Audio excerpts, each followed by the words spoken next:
시청자 여러분 안녕하십니까? 뉴스플러스 시작하겠습니다. 원희룡 전 제주지사와 이준석 대표가 날선 공방을 펼쳤습니다. 5차 재난지원금으로 책정된 소상공인 희망회복 자금 지원이 시작됐습니다. 국민의힘 최고위원회를 비전 발표회로 대차했습니다. 강원 평창군이 움직이는 관광 안내 차량을 이용한 평창 여행 홍보 캠페인을 진행하고 있습니다. 여수시가 전화 출입 안심콜 서비스를 관내 다중이용시설 1,496개소로 확대합니다. 국회 소식입니다. 국민의힘 대선 주자인 원희룡 전 제주지사가 이준석 대표와 연일 난타전을 벌이고 있는데요. 통화 녹취록을 두고 폭로전이 이어지고 있습니다. 지난 17일 이준석 당대표와 원희룡 후보 사이에서 벌어진 윤석열 정리된다라는 이야기의 통화 녹취록까지 공개됐지만 논란이 사그라들 기미는 보이지 않고 있습니다. 이준석 국민의힘 당대표는 지난 17일 밤 자신의 SNS에 원희룡 전 제주지사와의 통화를 녹취한 내용을 공개했습니다. 특히 음성 파일 텍스트 변환기 클로바노트를 통해 통화 내용의 일부분인 "저거 곧 정리됩니다 지금이라는 부분을 공개했는데 이 대표는 캠프와의 갈등 상황이 정리된다는 취지로 말했다고 밝혔습니다. 하지만 원희룡 전 지사는 이 대표가 언급한 "곧 정리된다의 발언 대상은 윤석열 후보라고 주장했는데요. 당과 캠프 간 갈등 상황이 아닌 윤석열 전 총장을 겨냥한 것이라는 해석을 두고 당내에서는 치열한 공방이 벌어졌습니다. 이 대표가 SNS에 녹취록을 올린 다음 날인 18일, 원희룡 전 지사는 여의도 당사에서 긴급 기자회견을 열어 분명한 사실관계를 밝히는 게 옳다고 판단했다며 이같이 밝혔습니다. 제 기억과 양심을 걸고 분명히 다시 말씀드립니다. 곧 정리한다는 이준석 대표의 발언 대상은 윤석열 후보입니다. 이 대표의 발언에서 입당하면서 세게 얘기하는 저쪽 웃는, 여기에서 지정하는 것이 윤석열 대표가 아니면 누구이겠습니까? 원 전 지사는 대화 전체 흐름이나 표현되는 감정 및 뉘앙스 이런 걸 보면 그것을 갈등이 정리된다는 얘기로 받아들일 수 없다고 설명했습니다. 또한 문제 해결을 위해 이준석 당대표에게 통화 녹음 파일 전체를 공개하길 요구했습니다. 이 문제를 해결하는 방법은 복잡하지 않습니다. 이 대표가 작성한 녹취록이 아니라 이 대표가 갖고 있는 녹음 파일 공개하십시오. 그것도 전체를 공개하십시오. 원 전 지사는 오후 6시까지 녹음 파일 공개 데드라인을 제시했으며 이에 대해 이준석 대표는 개인 SNS에 그냥 딱하다라고 짧게 대응했습니다. 국민의힘 당과 캠프 간의 갈등은 비단 이번만이 아닌 상황인데요.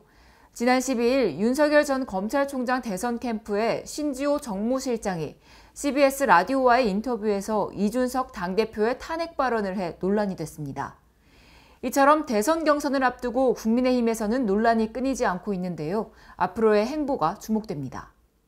5차 재난지원금으로 책정된 소상공인 희망회복자금 지원이 시작됐는데요. 8월 말부터 추석 전까지 전국민 88%에게 재난지원금도 지급됩니다. 지난 17일 5차 재난지원금으로 책정된 소상공인 희망회복자금 지원이 시작된 가운데 희망회복자금 1차 신속 지급 대상자의 38.8%에 달하는 52만 명에게 약 1.3조 원을 지급했습니다. 1차 신속 지급 대상은 4차 재난지원금인 버팀목자금 플러스를 지원받은 소상공인 가운데 희망회복자금 지원 요건을 충족한 경우인데요. 첫날인 17일에만 업종별로 집합금지 업종의 6만 명이 3,631억 원을, 영업 제한 업종의 24만 2천 명이 7,495억 원, 경영위기 업종 21만 6천 명이 1,582억 원을 받았습니다. 이는 1차 신속 지급 대상자의 38.8% 수준입니다. 2차 신속 지급 대상자 신청은 오는 30일부터 시행될 예정입니다. 버팀목자금 플러스 지원 대상이 아니었으나 매출 감소 기준 확대로 희망회복자금 지원 대상에 추가되거나 올해 3월 이후 개업한 경우, 지원 대상인 다수 사업체를 1인이 운영할 경우 등이 해당됩니다. 지원 금액은 방역 조치 수준과 방역 조치 기간, 연매출 규모 등에 따라 32개 유형으로 구분되며 최대 2천만 원까지 지급됩니다. 유흥시설과 노래 연습장 등 6주 이상 영업을 못한 집합금지 업종의 경우 연매출 4억 원 이상이면 2천만 원, 연매출 8천만 원 미만이면 400만 원이 지급됩니다. 식당과 카페, 목욕탕 등의 영업 제한이 13주 이상이면 연매출에 따라 최대 900만 원, 최소 250만 원이 지원되는데요. 지원금은 신청한 당일 낮부터 순차적으로 지급됩니다.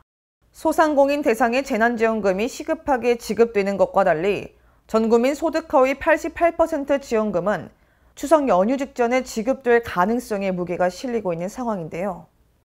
홍남기 부총리가 앞서 밝힌 대로 9월 말까지 희망회복자금과 함께 재난지원금 90%가 지급되도록 하려면 추석 연휴 전에 지급을 시작해야 하는 상황입니다. 방역 상황이 변수이기는 하나 현 상황에선 추석 연휴 전에 지급을 시작한다는 기류가 강한 것으로 전해졌습니다. 국민의힘 최고위원회는 지난 17일 오전 비공개 회의에서 2시간 가까운 경론 끝에 18일과 25일로 예정됐던 토론회를 25일 비전 발표회로 대체했습니다. 지난 17일 국민의힘이 개최 하루를 앞두고 당대표가 추진해온 18일, 25일 양일의 대선주자 토론회를 취소하기로 지도부 회의에서 결정했습니다. 이날 오전 이준석 대표는 공개 최고위 회의에서 이례적으로 모두 발언을 생략하며 불편한 심기를 드러냈습니다. 저는 오늘 특별한 모두 발언이 없습니다. 그래서 김기현 원내대표께서 먼저 말씀 주시겠습니다. 예. 위원회 이후 2시간이 넘는 경론 끝에 18일, 25일 토론회를 취소하기로 결정하고 25일 토론회는 비전 발표회로 대체해 진행하기로 했습니다. 18일, 25일 토론회는 원내대표 중재안에 따라서 25일 날 비전 발표회로 대체되어 진행하기로 결정되었습니다. 외형상으론 당과 대선 캠프 간의 갈등을 정리한 형식이지만 자신이 추진해오던 토론회가 무산되면서 이준석 대표로서는 체면을 구기게 된 셈입니다. 더불어민주당은 18일 대선 예비 후보 토론회를 놓고 촉발된 국민의힘 내홍을 꼬집으며 이준석 대표와 갈등을 빚고 있는 윤석열 전 검찰총장을 저격했습니다. 국민의힘 대선 후보 토론회가 비전 발표회로 대체됐습니다. 당대표 탄핵까지 운운했던 윤석열 후보 측의 토끼몰이에 이준석 대표가 굴복한 모양새입니다. 대선에 출마한 사람이 토론을 회피하는 것은 이력서 없이, 면접 없이, 자기소개서 없이 취직하겠다는 얘기처럼 황당한 주장입니다. 이어진 김용민 최고위원의 발언에서 대화와 토론 없이 후보를 결정할 수 있다는 것에 놀랍다고 지적했습니다. 대화와 토론 없이 후보를 결정할 수 있다는 생각 자체가 놀랍습니다. 여전히 민주주의는 낯설고 독재와 권위가 익숙한 정당답습니다. 앞서 국민의힘은 18일 토론회를 두고 이준석 국민의힘 대표, 윤석열 전 검찰총장, 일부 최고위원, 그리고 서병수 대선 경선관리위원장 등 간의 다중분열 양상을 보여왔던 상황에서 25일 비전 발표회가 열렸습니다. 다음은 수도권 소식입니다. 강북구가 10월 15일 금요일까지 제10회 사진 공모전을 진행하고 작품을 접수합니다. 공모전 주제는 예년과 달리 코로나19로 달라진 강북구의 모습과 일상, 우리 동네와 전통시장, 숨은 명소 등이 추가됐습니다. 북한산이나 순국선열묘역, 축제와 행사에 이르기까지 역사, 문화관광의 도시 강북구를 표현한 사진도 출품 가능합니다. 강북구 인터넷방송 홈페이지를 통해 1인당 3작품까지 응모할 수 있고 최우수상 100만 원을 포함해 모두 16명에게 390만 원의 상금이 수여됩니다. 마포구는 대흥동 주민센터와 성산동 장애인종합복지관에 유모차와 휠체어 살균 소독기를 설치했습니다. 살균 소독기로 사용 가능한 품목은 유모차와 전동 휠체어를 포함한 휠체어, 보행 보조기와 카시트, 대형 장난감 등이 가능합니다. 각 품목을 살균 소독기에 넣고 문을 닫은 뒤 시작 단추를 누르면 자외선 살균 램프가 작동, 2분 안에 세균을 박멸하고 미세먼지가 제거됩니다. 이와 함께 안전장치가 돼 있어 소독기 안에 어린이가 들어가거나 소독 중 문이 열리면 자동으로 정지됩니다. 평일 오전 9시부터 오후 6시까지 누구나 무료로 이용할 수 있습니다. 마포구는 보안 사항을 면밀히 검토해 더 많은 복지시설에 확대할 예정입니다. 김상돈 시장은 의왕시 종합자원봉사센터와 함께 포스코건설에서 후원받은 항균 필름을 오전동 소재 상가 출입문 손잡이에 부착하는 봉사활동을 펼쳤습니다. 의왕시는 포스코건설에서 후원한 160만 원 상당의 점착식 항균 필름을 소상공인 매장에 부착함으로써 지역 소상공인의 방역에 보탬이 될 것으로 기대했습니다. 이날 봉사활동에는 김상돈 시장을 비롯해 항균 필름을 후원한 포스코건설 임직원, 그리고 자원봉사대학 수료생들이 동참해 소상공인 방역 지원을 위해 온 힘을 모았습니다. 의왕 더샵캐슬 포스코건설 김성곤 현장 소장은 이번 봉사활동이 국가적 재난 극복과 지역 공동체와의 상생을 위한 사회공헌의 기회가 되는 뜻깊은 시간이었다고 전했습니다. 이에 김상돈 시장은 봉사활동에 기업 봉사단과 자원봉사자들이 함께 참여해 너무 감사드린다며 앞으로도 코로나19로 어려움을 겪는 소상공인과 시민들을 위해 더욱 적극적인 방역 활동을 이어가겠다고 밝혔습니다. 다음은 광역시 소식입니다. 허태정 대전시장이 어려운 여건 속에서도 지역 주민들의 협조로 문을 열게 된 제3생활치료센터를 방문했습니다. 허태정 대전시장이 지역 주민들의 불안감 해소를 위해 대전 제3생활치료센터를 찾아 준비 상황을 점검했습니다. 제3생활치료센터는 8월 18일부터 의료진과 근무 인력이 현장에 파견돼 근무를 시작했으며 환자를 받기 위한 마무리 작업이 진행 중입니다. 이날 허 시장은 제3생활치료센터 의료진의 경증 환자 치료 방법, 경찰서의 보안과 안전 관련 사항 등을 꼼꼼하게 확인했으며 성숙한 시민의식을 보여준 지역 주민들을 위한 체계적이고 엄격한 운영을 당부했습니다. 한편 대전 제3생활치료센터는 대전시, 대전경찰청, 소방본부 등이 운영에 참여하며 환자 병상 555개의 규모로 오는 2022년 2월 말까지 운영될 계획입니다. 광주시가 장애인의 삶의 질을 개선하고 복지를 향상시키기 위해서 장애인 복지 인프라를 확대하고 있습니다. 광주시는 의사소통이 어려운 청각 언어장애인에게 전문적인 서비스를 제공하고 장애인 인권 신장 등을 위해 약 1,300억 원을 투입해 2023년까지 청각 언어장애인 복지관과 장애인 수련시설을 건립할 예정입니다. 또 2024년에 공공어린이 재활의료센터를 개원해 재활치료와 의료 서비스를 비롯한 학교와 사회복귀를 지원하는 등 장애아 가족에게 통합 서비스를 제공할 방침입니다. 장애인들이 더 나은 삶을 누릴 수 있도록 장애인 일자리 창출과 자립지원 통합 돌봄 체계를 만들어 지역사회가 함께 돌보는 가슴 따뜻한 광주를 만드는 데 정성을 다하겠습니다. 이 밖에도 광주시는 장애인회관 건립과 시립장애인 종합복지관 재건축, 지역장애인 보건의료센터 운영 등으로 장애인 복지 향상에 힘쓰고 있습니다. 위메프5 광주공공배달앱이 7월 정식 출시한 이후 매출이 급증하면서 소상공인의 든든한 버팀목이 돼주고 있습니다. 위메프5 광주 공공배달앱은 출시 이후 한 달 만에 전월 매출보다 71% 증가한 6억 4천만 원을 기록했으며 전체 매출 가운데 광주 상생카드 결제 비율이 48%를 차지했습니다. 또 가맹점 수는 시범 운영을 시작한 4월 1일에 비해 약 48% 증가한 5,208개에 달하며 지난 4개월간 운영 실적은 6만 3,800여 건, 누적 거래액 14억 9,900만 원을 기록하면서 지역 경제 활성화에 기여하고 있습니다.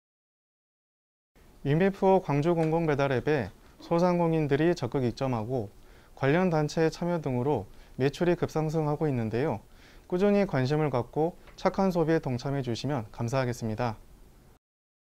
광주시는 그동안 공공배달의 활성화를 위해 홍보활동, 광주 상생카드 온라인 결제, 할인 행사 등을 진행했으며 지속적인 이용 촉진을 위해 앱 이용 편의성 제고와 매주 할인 쿠폰 지급 등의 프로모션을 펼칠 계획입니다. 이어서 강원도 소식입니다. 강원 평창군은 본격적인 여름 성수기를 맞아 움직이는 관광 안내 차량을 이용한 평창 여행 홍보 캠페인을 진행하고 있습니다.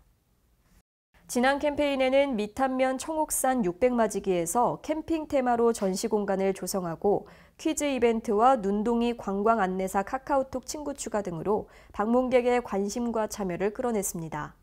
움직이는 관광 안내 차량은 평창군 마스코트 눈동이에 돋보이는 디자인으로 관광객의 호기심을 자극해 차량 자체로도 홍보 효과를 낼 수 있으며 차량 내부에는 홍보물 거치대와 간판, 어닝, 모니터 설치 등으로 홍보 이벤트 공간을 확보하고 있습니다.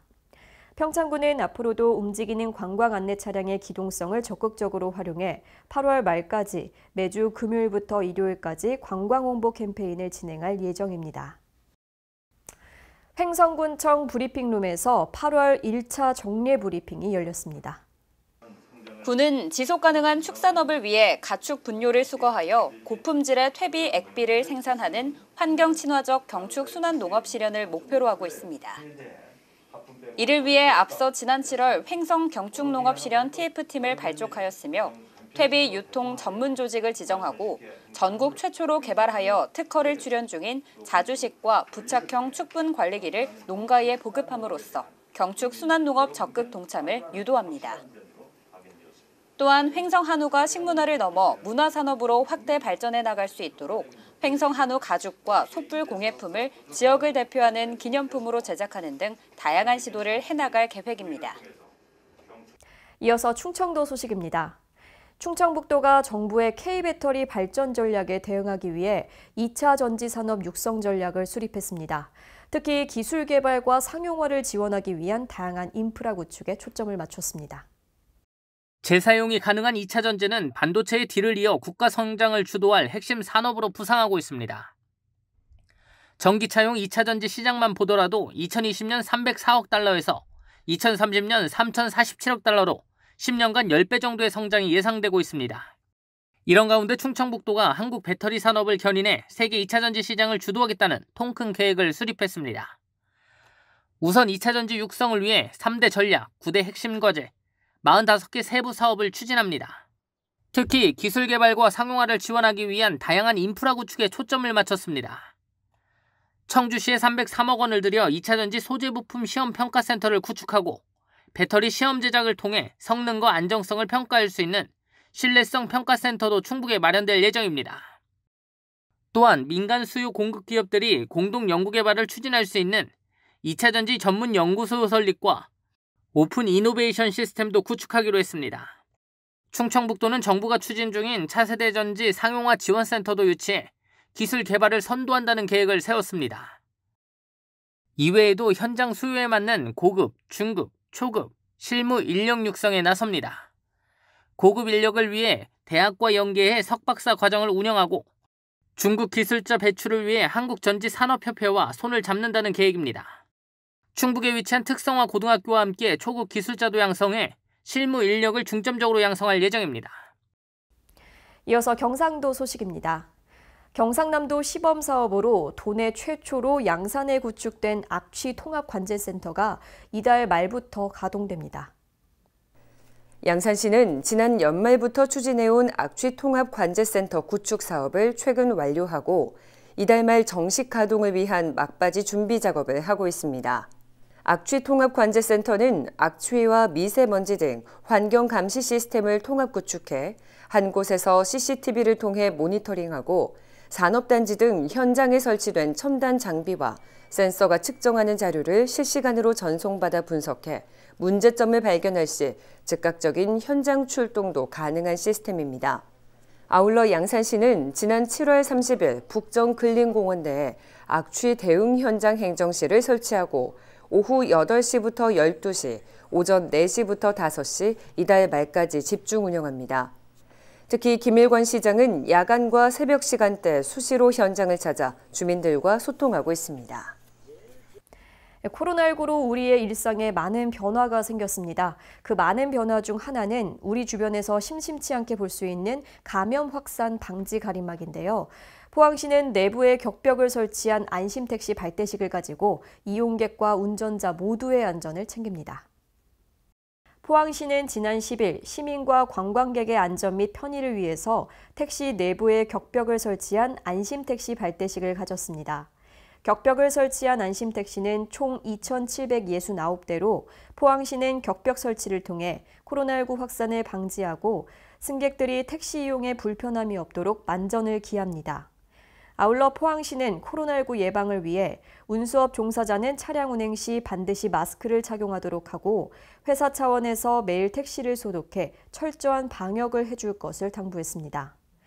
포항시는 택시 격벽 설치를 통해 코로나19로 위축된 택시업계에 활력을 불어넣고 포항 시민과 관광객 모두에게 안전한 택시 이용 환경을 제공하기 위해서 최선을 다한다는 방침입니다.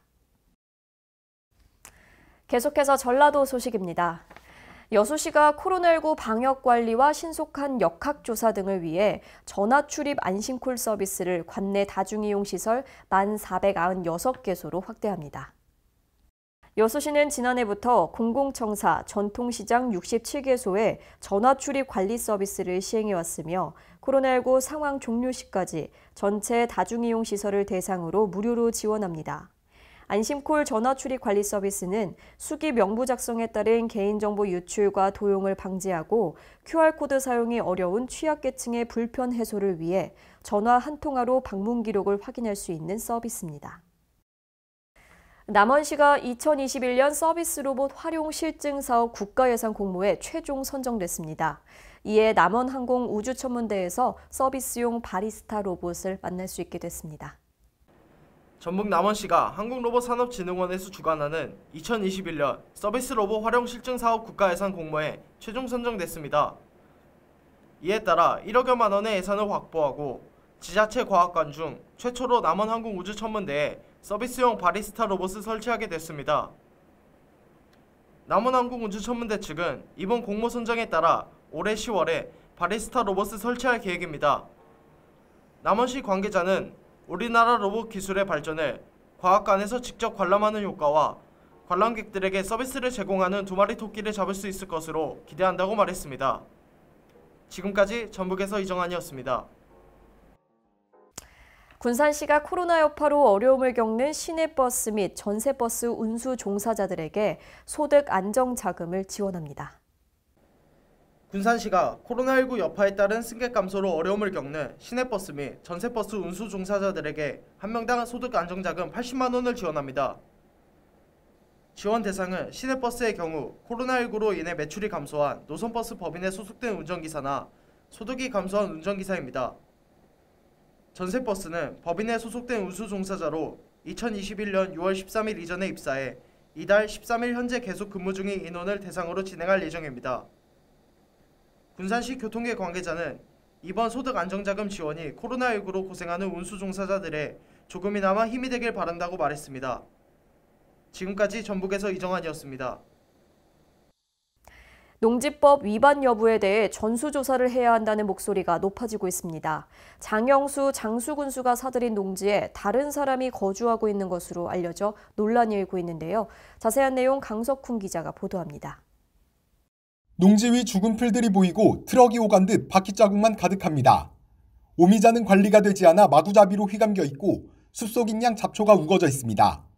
사실상 농작물은 길러지지 않고 방치된 상태. 장영수 장수군수가 지난 2016년 5월 11일 1억 5천만 원에 사들인 농지입니다. 농민으로서 이 정도는 농사 짓는다고 할 수 없는 거죠. 직접 찾아가 보니 장군수의 땅에는 다른 사람이 거주하고 있었습니다.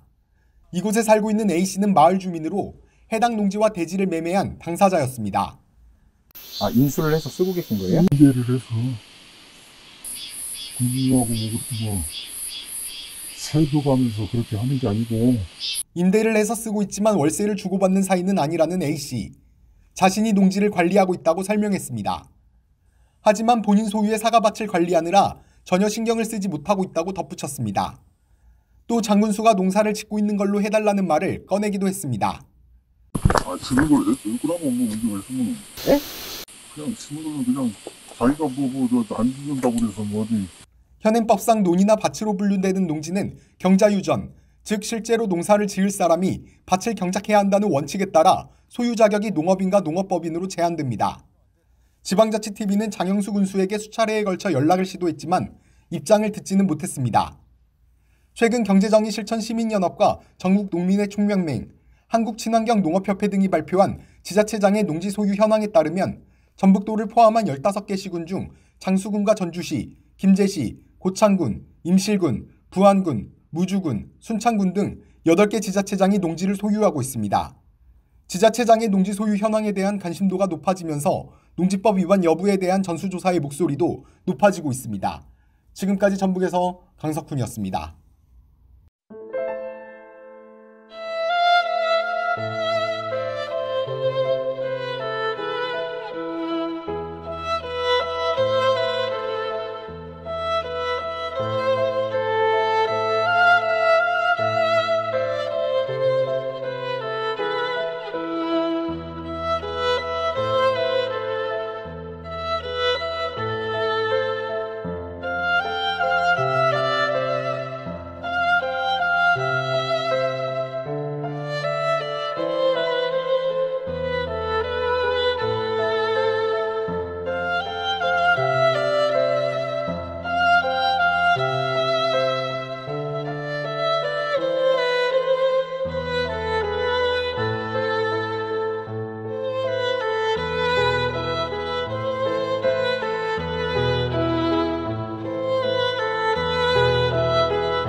코로나19 바이러스의 확산을 막고자 9월 5일까지 수도권 내 식당과 카페 영업이 밤 9시까지로 제한됩니다.